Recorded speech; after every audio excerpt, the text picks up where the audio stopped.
बिस्मिल्लाहिर रहमानिर रहीम।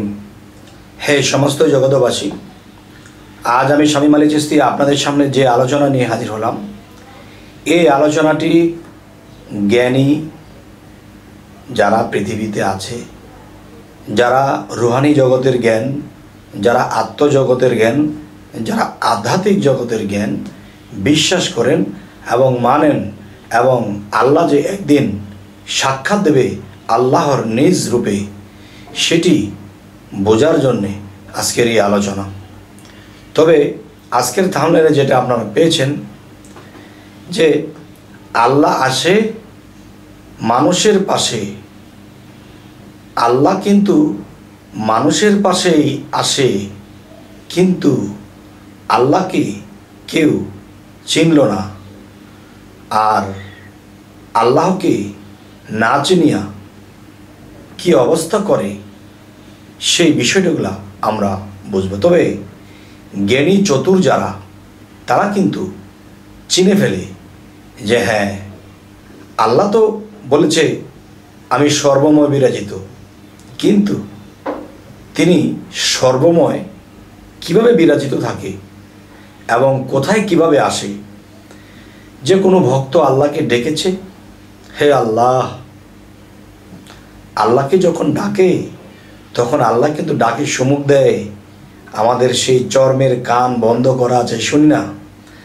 আল্লাহ কিন্তু আমাদের সামনে আসে, আমাদের চর্ম চোখে তা দেখি না, কিন্তু চর্ম চোখে দেখার মতো জ্ঞানও আল্লাহ দিয়ে রেখেছে, কিন্তু মানুষ সেই পর্যন্ত বোঝার চেষ্টা করে না। একটা কথাই শুধু বলে কি, যে আল্লাহ নিরাকার, আল্লাহকে দেখা যায় না, আল্লাহর কোনো আকার নেই। নাউজুবিল্লাহ। আল্লাহকে যদি আমি এই কথা বলে থাকি যে হে আল্লাহ তোমার আকার নেই, তখন কি হবে? আল্লাহকে ছোট করা হবে। সেটি কেমন? আল্লাহ কি বলেছে? কুল হু আল্লাহু আহাদ, আমি এক, আল্লাহুস সামাদ, আমি স্বয়ং সম্পূর্ণ, আমি অভাবহীন, আমার সব আছে।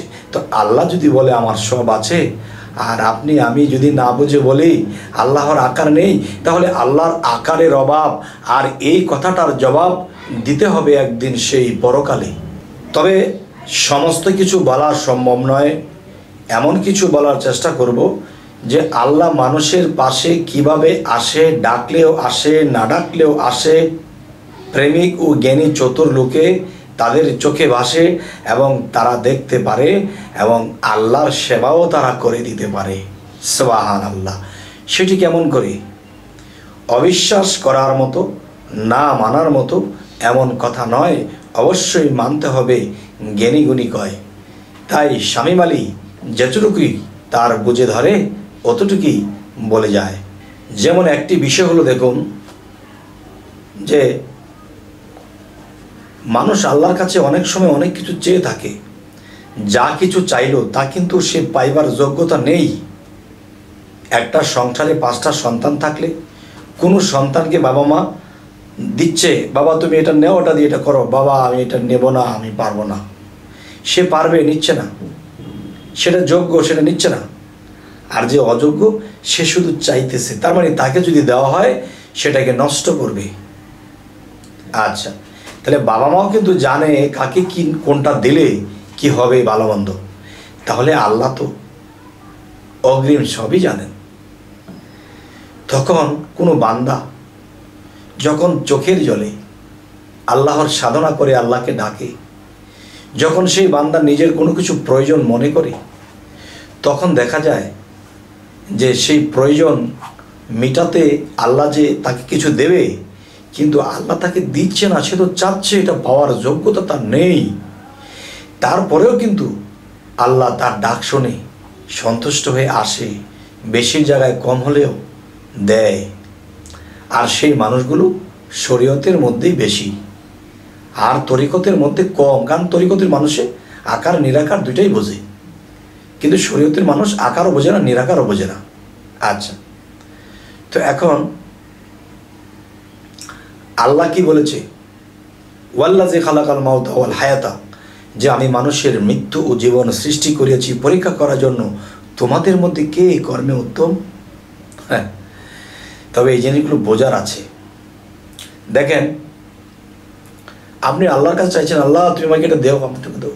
আল্লাহ দেওয়ার জন্য একটা শিশুর ভাব ধরে এসেছে, একটা শিশু এসেছে। শিশু বলতেছে যে তোমার জন্য দোয়া করব, তুমি আল্লাহর কাছে যেন কিছু চাইলে পাও।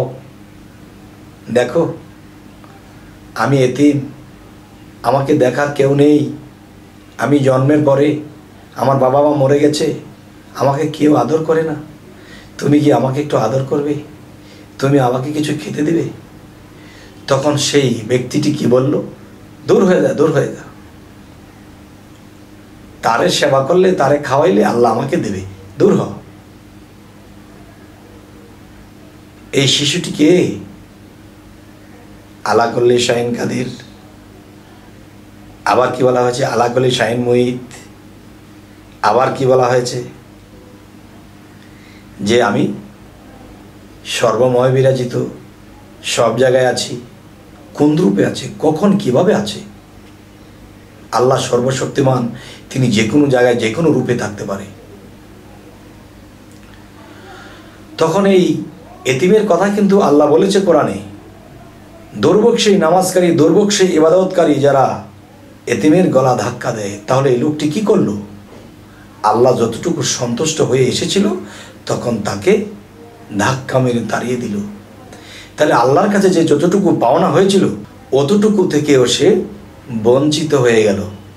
এবার আসি, আবার অন্যদিন সেই ব্যক্তিটা কাঁদতেছে, আল্লাহ এটা দাও, এটা দাও, আল্লাহ এই সমস্যা সেই সমস্যা, এবং আমাকে এই শক্তিটা দাও। এখন আল্লাহ তো দিবে না, কেননা তাকে দিতে এসেছিল, সে নেওয়ার যোগ্যতা তার নেই, সেটা পাওয়ার যোগ্যতা তার নেই। তখন কি হলো? একদিন এক পাগল, ময়লার শরীরে কি অবস্থা, তার সামনে পড়েছে, বাবারে আমাকে সবাই পাগল বলে, আমি তো পাগল না, আমাকে কেউ খেতে দেয় না, আমাকে কেউ থাকতে দেয় না, বাবা আমাকে একবেলা খাওয়াবে, আমাকে একটু আরাম করার জায়গা দেবে, আমি খুব ক্লান্ত। তখন বলতেছে তুমি যদি আমাকে এই সেবাটুকু করো, আল্লাহ তোমার মনোবাঞ্ছা পূর্ণ করবে। তখন সে পাগলকে বলছে দূর হয়, দূর হ, দূর হ। তখন পাগল চলে গেছে, কিন্তু সেই পাগলের মধ্যে কে ছিল? ইয়া আল্লাহ, আল্লাহ ছিল। তখন আল্লাহ কি বলে, তোরা আমাকে ডাকিস, আমাকে চিনে নিতে পারলি না রে, আমাকে অবদস্থ করিস, আবার আমার কাছে চাস। কারণ আপনারা বলতে পারেন যে আল্লাহ এরকম রূপ ধরে আসবে কেন? দেখেন আল্লাহই তো বলেছে, দুর্ভোগ সেই ইবাদতকারী যারা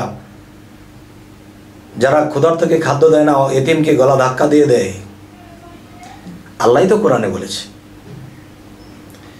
তাহলে আল্লাহর কোরআনকেও মানলাম না, আল্লাহকেও মানলাম না, তবে বুঝবো কি করে তারা যে আল্লাহ? আল্লাহ বলেছে কোনো এতিমকে সেবা করো, আমি সেই সেবা পাবো। কোনো অসুস্থ, কোনো